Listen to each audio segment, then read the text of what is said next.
Mesdames et messieurs, bonsoir. Bienvenue dans le 20h. Voici les titres. Nous irons à Grand Bassam où les personnes âgées ont été célébrées ce jeudi. La Côte d'Ivoire leur a dédié une journée.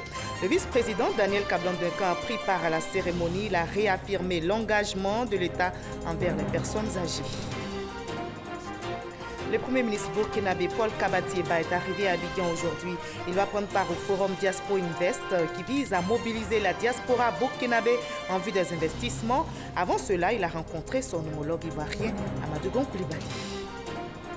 Le ministre d'État, ministre de la Défense, poursuit ses tournées dans les unités casernes militaires.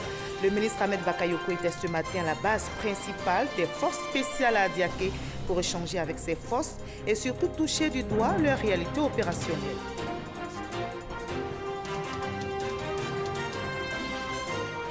Les douanes ivoiriennes ont mis la main sur un trafic illégal d'or à l'aéroport international Félix Houphouët-Boigny de Port-Boué.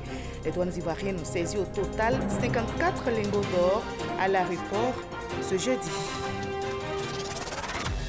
Soyez les bienvenus sur RTI 1. Commençons tout de suite par les séances de travail du vice-président Daniel Kablan-Duncan. Il a eu une série d'activités mardi. Le vice-président ivoirien a échangé avec le nouvel ambassadeur d'Italie en Côte d'Ivoire, une délégation d'une entreprise brésilienne qui s'intéresse à notre pays et enfin avec le directeur exécutif de l'UNICEF, Mama Traoré Alvorassa pour le compte-rendu. Le directeur exécutif de l'UNICEF est accessoirement le président du mouvement SON. C'est en cette qualité qu'il séjourne depuis quelques jours à Abidjan à la faveur du Rassemblement mondial 2017 du mouvement SON. Au nombre de la soixantaine de pays engagés dans ce mouvement contre la malnutrition, la Côte d'Ivoire. Elle a réalisé ces dernières années des progrès. Le taux d'allaitement exclusif s'est amélioré, passant de 12% à 23%, quand le retard de croissance chez les enfants a été réduit de 30% à 22%. La Côte d'Ivoire a un résultat extraordinaire dans la réduction de la malnutrition chronique des 5 dernières années. La malnutrition chronique, ce n'est pas seulement un défaut de développement dans la croissance de cet enfant, croissance physique, mais c'est aussi une diminution de la croissance du cerveau de cet enfant. Et la Côte d'Ivoire a réussi à diminuer le nombre d'enfants qui sont chroniquement malnourris.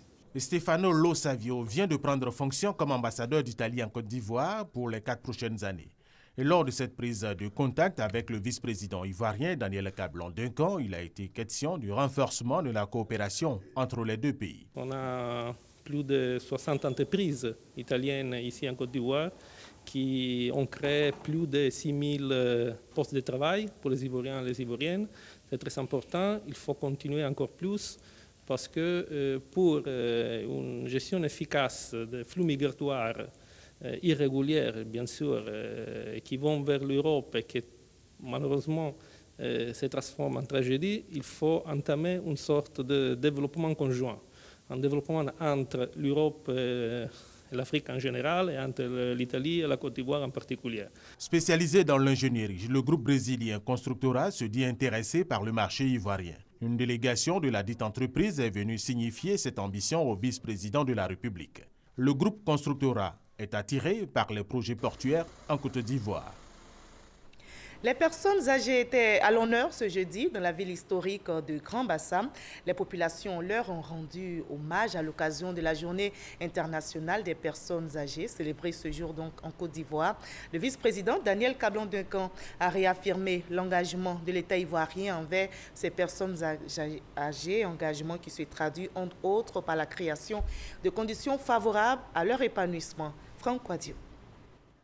Le troisième âge, 7 à 50 ans et plus, les personnes âgées en fête, c'est la 27e édition de la journée internationale. Les personnes âgées célébrées à Grand Bassam, depuis le 14 décembre 1990, les Nations Unies ont voulu exprimer à travers cette journée la nécessité d'impliquer les personnes âgées dans le développement social, d'où le choix du thème, se projeter vers l'avenir, faire appel aux talents, aux contributions et à la participation des personnes âgées dans la société.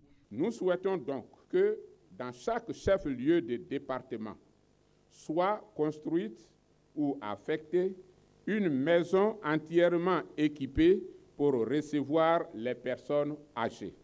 Que des visites médicales périodiques soit organisé en faveur des personnes âgées par des spécialistes des maladies liées à la vieillesse. Pour le ministre de l'Emploi et de la Protection sociale, Jean-Claude Kouassi, la question du troisième âge est au cœur des préoccupations de l'État. Conscient des défis liés au rapide vieillissement de la population, le gouvernement ivoirien s'est résolument engagé à prendre les mesures nécessaires pour prévenir la vulnérabilité des personnes âgées et favoriser leur plein épanouissement. Aujourd'hui, être âgé n'est plus une fatalité. Les progrès de la médecine, mais aussi des chiffres pour l'attester. En Afrique, le nombre de personnes âgées de 100 ans et plus est estimé à 20% de la population mondiale. Cette tranche d'âge représentera donc près d'un tiers de cette population d'ici 2050. Selon l'enquête de l'INS sur le niveau de vie des ménages réalisée en 2015, l'espérance de vie en Côte d'Ivoire est d'environ 53 ans, compte à peu près 37 ans en 1960, année de l'indépendance. Les efforts accomplis par le gouvernement, notamment en matière d'amélioration de la qualité et de l'offre de soins médicaux, devraient permettre de maintenir la tendance à la hausse avec une projection de près de 56 ans en 2020. Occasion de plus pour le vice-président Daniel Kablan-Duncan de situer l'action de l'État en faveur des personnes âgées. Le plan national de développement PND 2016-2020, après celui de 2012-2015, intègre fort justement le volet amélioration des conditions de vie des populations comme une priorité de l'action du président de la République. C'est dans ce cadre que s'inscrit l'adoption en 2014 par le gouvernement de la stratégie nationale de protection sociale, SNPS, dotée d'un financement de 322 milliards de francs CFA. S'agissant plus spécifiquement des seniors, il est prévu pour le programme d'investissement public, le PIP 2017, le projet national d'assistance des personnes âgées. Un appel alors lancé pour davantage de solidarité à l'endroit des seniors. La retraite, loin d'être en effet le retrait de toute vie en société. Et je vous conduis à un autre rassemblement, le Rassemblement mondial du mouvement SON, qui a pris fin ce jeudi. Ce mouvement, je rappelle, vise la promotion de la nutrition. La Côte d'Ivoire a réalisé des progrès, des actions donc qui ont été relevées au cours de cette réunion. Et justement, l'ancien président tanzanien était au nombre des participants au Rassemblement mondial du mouvement SON. La rencontre achevée donc ce jeudi, il a quitté Abidjan. Diakato Kikwete a été raccompagné à l'aéroport international d'Abidjan par le vice-président Daniel Kablan-Duncan et par le ministre de la Jeunesse, Sidi Touré. C'est plutôt ce jeudi qu'il a entamé sa visite de travail et d'amitié à Abidjan. Le Premier ministre burkinabé Paul Kaba-Tieba est arrivé aujourd'hui même. Il a été accueilli, comme vous le voyez, à l'aéroport d'Abidjan par son homologue ivoirien Amadou Gon Coulibaly. Et au cours de son séjour, le chef du gouvernement burkinabé prendra part aux journées de promotion économique et commerciale du Burkina Faso et au forum Diaspo Invest. Ces activités visent à mobiliser la diaspora burkinabé en vue des investissements. Je vous propose maintenant d'écouter le chef du gouvernement burkinabé. Je suis là aujourd'hui avec une délégation très importante qui est venue pour participer à deux événements. Le premier événement, c'est ce qu'on appelle les journées de promotion économique et commerciale. Et le deuxième événement, c'est le forum Diaspora Invest. Alors, l'objectif de tout ça, c'est de créer une tribune pour expliquer et également présenter toutes les opportunités d'investissement qui existent aujourd'hui au Burkina Faso à la faveur de la création, donc la mise en œuvre du plan national de développement économique et social. Comme vous le savez, le plan national de développement économique et social, c'est le nouveau référentiel de développement économique et social du Burkina Faso qui traduit également la vision et le programme du président Roch-Marc-Christian Kaboré. Et le Premier ministre burkinabé Paul Kaba-Tieba, présent donc à Abidjan pour le forum Diaspo Invest, a échangé avec son homologue ivoirien Amadou Gon Coulibaly. Ils ont évoqué le traité d'amitié et de coopération qui lie leurs pays, la Côte d'Ivoire et le Burkina Faso. On en sait plus avec Alexis Ouédraogo. Paul Kaba-Tieba, Premier ministre burkinabé chez son homologue ivoirien Amadou Gon Coulibaly. Au programme de cette visite d'amitié et de travail, les journées de promotion économique et commerciale du Burkina Faso, ainsi que le forum Diaspo Invest qui se tient à Abidjan. Mais avant ces choses, visite de courtoisie au patron du gouvernement ivoirien. L'occasion de faire le point du 6e traité d'amitié et de coopération entre les deux pays. Nous avons évoqué un certain nombre de projets spécifiques comme la réhabilitation du chemin de fer Abidjan-Ouagadougou-Kikaya, qui, comme vous le savez, avait été signé lors du dernier TAC. Et nous nous sommes accordés pour un lancement des travaux au début du mois de décembre. Nous avons également évoqué la question de l'autoroute. Les travaux Yamsokro-Tiebissou, comme vous le savez, ont déjà été lancés. Et que le 16 décembre prochain, nous allons lancer les travaux Tiebissou-Bouaké. Nous avons naturellement évoqué les questions de sécurité. Et nous avons noté la bonne convergence de vues et surtout la bonne coopération entre les ministres de la sécurité des différents États. Avec les deux gouvernements, nous avons passé en revue l'essentiel des principaux points. Et comme l'a dit le Premier ministre, en tout cas, les décisions qui ont été prises sur leur chemin et sont en bonne voie. S'agissant de la question du Mont Péco, comme vous le savez, les deux parties sont déterminées à résoudre cette question de la manière la plus consensuelle, en toute amitié, en toute fraternité, car nous sommes des pays frères avant tout, et nous sommes dans cette dynamique-là. Les deux chefs du gouvernement se sont par ailleurs félicités de l'excellence des relations entre les deux pays. Et on ouvre le chapitre défense de ce 20. Le ministre d'État, ministre de la Défense, poursuit ses tournées dans les unités et casernes militaires. Le ministre Ahmed Bakayoko était ce matin à la base principale des forces spéciales à Adiaké pour échanger avec ses forces et surtout toucher du doigt leur réalité opérationnelle. On en sait plus avec Abou Sanogo. Elle est un ensemble d'unités militaires spécialement formées, instruites et surentraînées pour mener un éventail de missions particulières, allant des opérations spéciales dans le cadre d'un conflit classique et celles relevant de la guerre non conventionnelle. Présentées comme une unité d'élite, les forces spéciales ont reçu à leur base principale à Adiaké le ministre d'État, ministre de la Défense Ahmed Bakayoko, venu toucher du doigt leur réalité quotidienne. Occasion pour le général Doumbia Lassina, commandant les forces spéciales, de faire partager le fonctionnement et l'organisation de cette unité de soldats aguerris aux techniques de combat de toutes sortes au cours de la visite guidée, à l'issue de laquelle le commandant second des forces spéciales a dit leur engagement à servir le pays. Vos hommes ont plus que jamais soif de démontrer leur savoir-faire, prouver leur loyauté et servir avec fidélité, combattre pour gagner, comme le recommande leur code d'honneur. Quant à nous, Monsieur le ministre, nous vous assurons que votre ultime recours est plus que jamais à votre disposition, prêt à servir. Ahmed Bakayoko a été fait force spéciale d'honneur. Il a reçu ses attributs et il fait désormais partie de cette unité d'élite.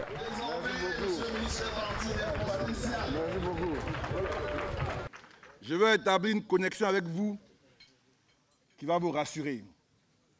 Je vais établir une connexion de sincérité parce que je pense que notre armée doit reposer pour ses missions délicates de lutte contre le terrorisme, de protection des populations sur les forces spéciales. Je veux saluer votre engagement à Bassam, à Oliodio, partout en Côte d'Ivoire, où on vous a envoyé sur des théâtres d'opération. Je veux vous dire le respect de la nation. Je veux dire mon hommage à tous vos camarades qui sont tombés au service du pays. Mon rôle, c'est de faire en sorte que quand vous venez travailler dur pour le pays, pour nous protéger sous le soleil, sous la pluie, dans les eaux, qu'en retour, quand vous arrivez chez vous, vous avez un peu de paix, un peu de bonheur. Mais peu avant, le ministre d'État, Ahmed Bakayoko, a procédé à la pose de la première pierre du MES, des forces spéciales qui sera livrée dans 3 mois.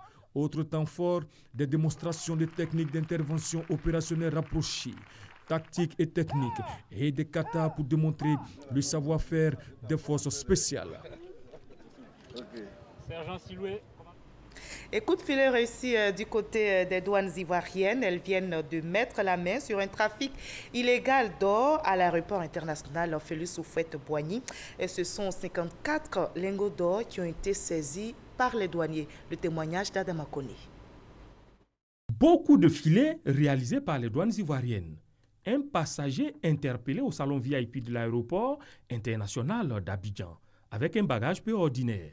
Une valise à double fond contenant 54 lingots d'or de 21 carats soigneusement rangés. D'un poids d'environ 30 kg, la valeur de la marchandise est chiffrée à 600 millions de francs CFA. Selon les douaniers, le passager serait passé par le salon ministériel avant d'accéder à la salle VIP. C'est une infraction prévue et réprimée par la loi. Il s'agit d'exportation en contrebande d'or. L'exportation d'or est soumise à des autorisations préalables délivrées par 2 ministères, celui de l'industrie et des mines et le ministère de l'économie et des finances.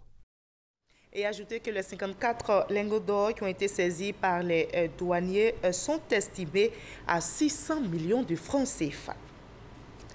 Le président de l'Assemblée nationale, Guillaume Kikbafori Soro, s'est entretenu hier mercredi avec le ministre des Affaires présidentielles, Birahima Ouattara. La rencontre entre les deux hommes a eu pour cadre donc le palais de l'Assemblée nationale. Les échanges ont duré une demi-heure d'horloge. Et on va rester à l'Assemblée nationale où le ministre des Infrastructures économiques était face aux députés ce jeudi pour expliquer les raisons de la dégradation des voies. Le ministre Amédée Kofi Kouakou s'est également prononcé sur le programme de réhabilitation des voies sur la période 2016-2020. Francis Boifo. Du fait de la crise qu'a connue la Côte d'Ivoire entre 2000 et 2010, le réseau routier long de 82 000 km n'a pas été entretenu convenablement. Propos du ministre des Infrastructures économiques face aux députés ce jeudi.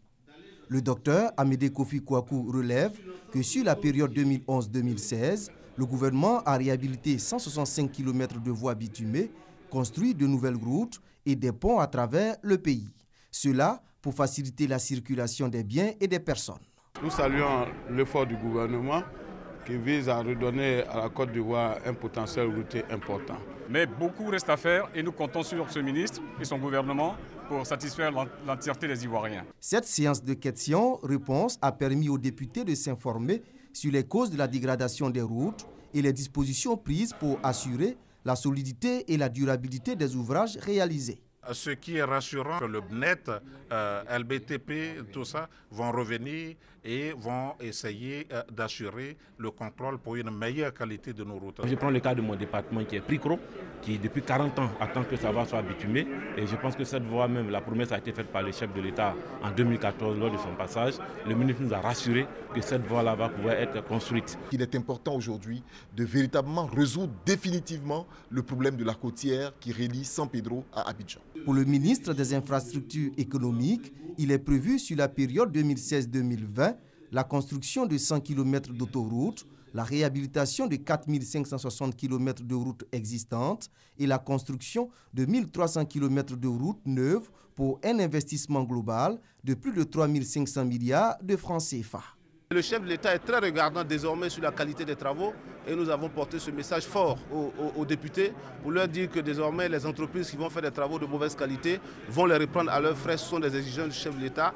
Nous avons informé les députés qui ont eu aussi des préoccupations. Nous avons noté et voir qu'est-ce qu'on pourra faire pour eux. Abordant la question de la surcharge, principal facteur de dégradation des routes, le ministre a indiqué que l'application du règlement 14 de l'UEMOA et les sanctions liées à cette mesure communautaire restent la solution.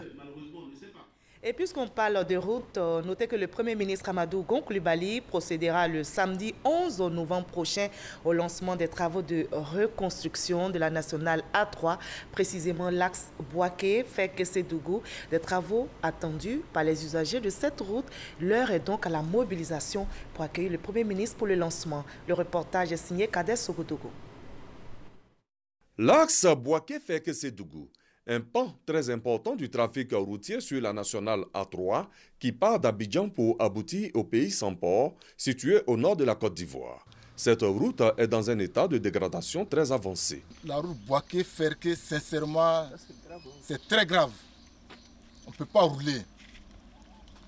Bon, il y a l'état de la route aussi fait que vraiment les gars coupent la route.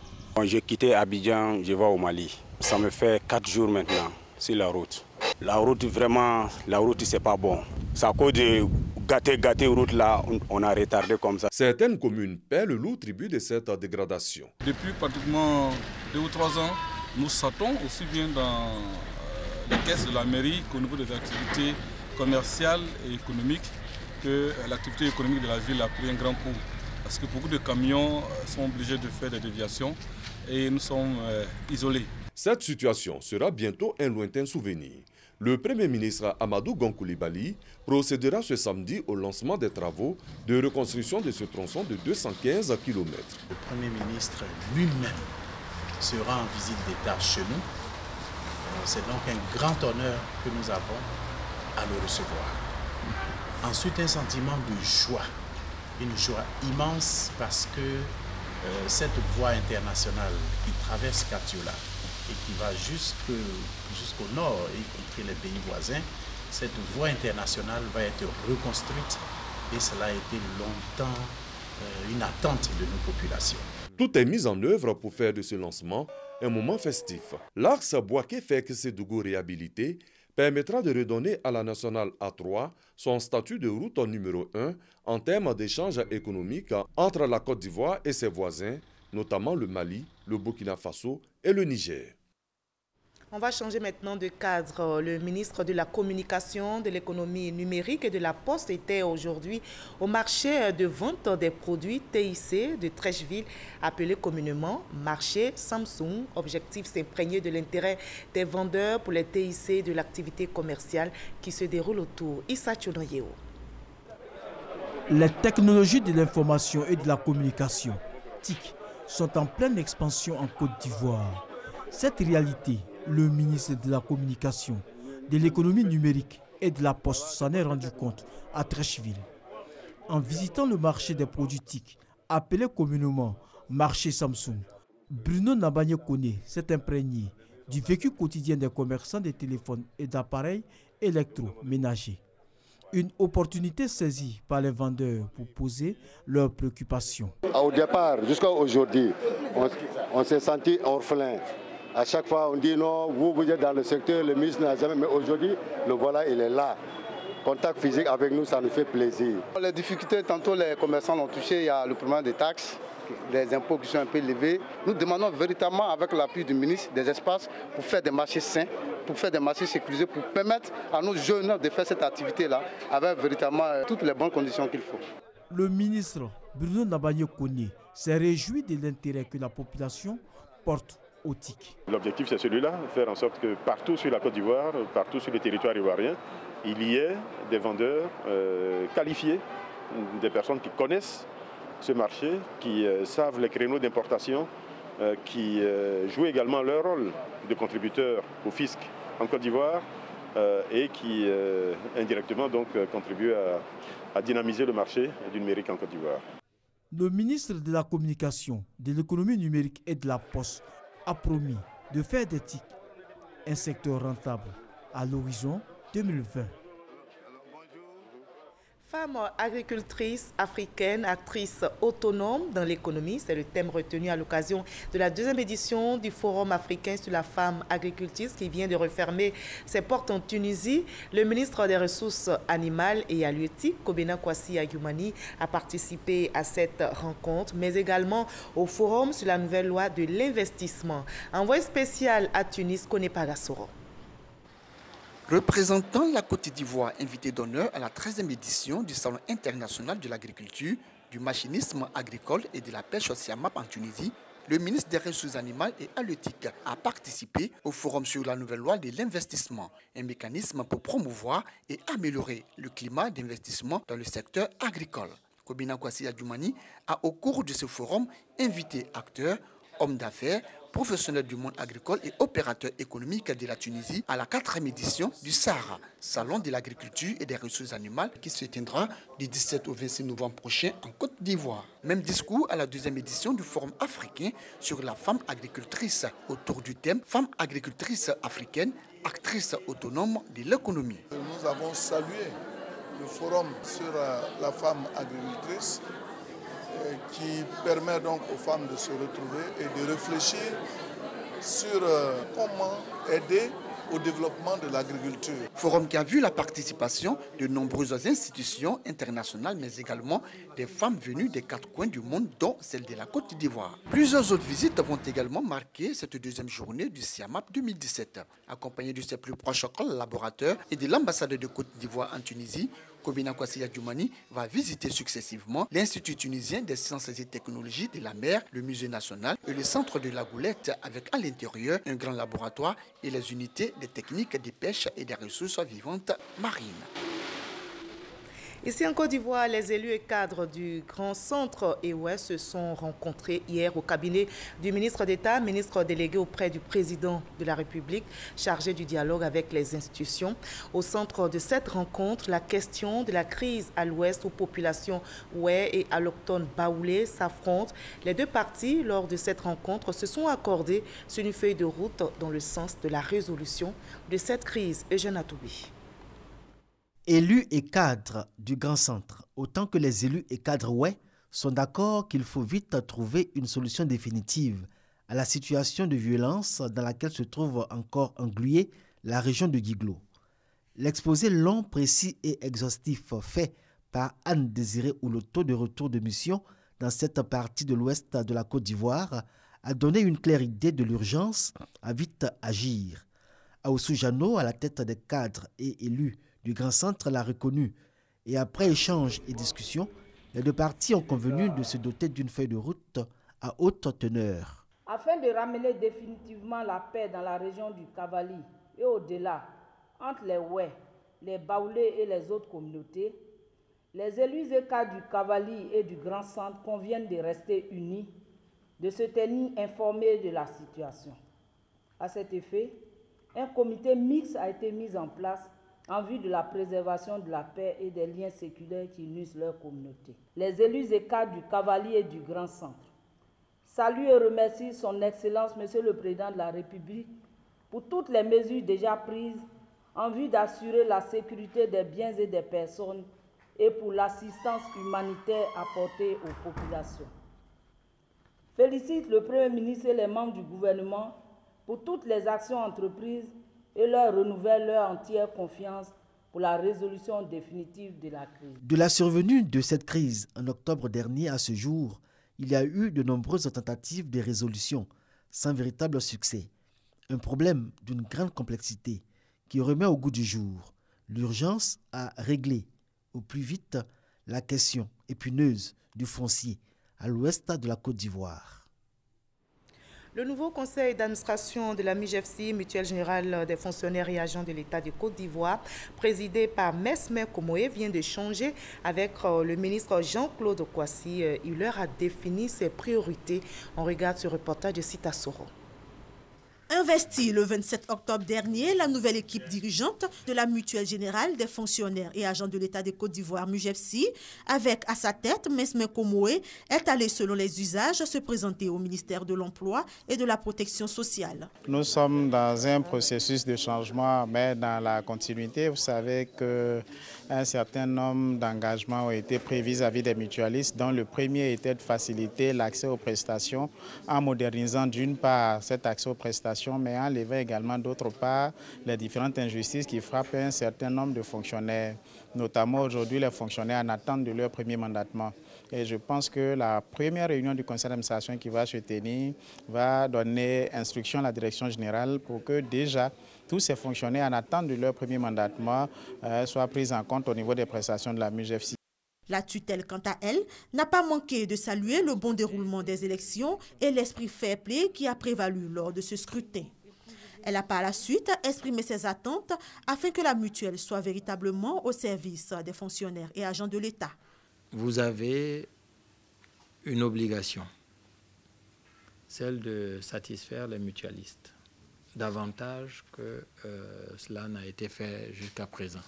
Vous avez une autre obligation, c'est celle de faire en sorte que la couverture maladie universelle apporte un plus à vos adhérents, apporte un plus aux fonctionnaires et agents de l'État. Je voudrais que vous puissiez vous mettre au travail dès à présent, sans retard. La nouvelle équipe dirigeante de la MUGEPSI est composée de 10 membres pour le conseil d'administration et 3 pour le comité de contrôle, élus pour un mandat de 4 ans. Et nous partons pour Paris, en France, où se déroule le salon du bâtiment. Et notez que la journée du mercredi était consacrée au salon du bâtiment, une journée meublée donc par des panels animés par le ministre de la Construction, Claude Isaac Day, et du représentant du BNET sur la question de l'habitat, la construction et les études de projet. Le stand ivoirien dénommé Village Côte d'Ivoire a été l'attraction des visiteurs. Le reportage de Chantal et Oumar Kandan dans nos prochaines éditions.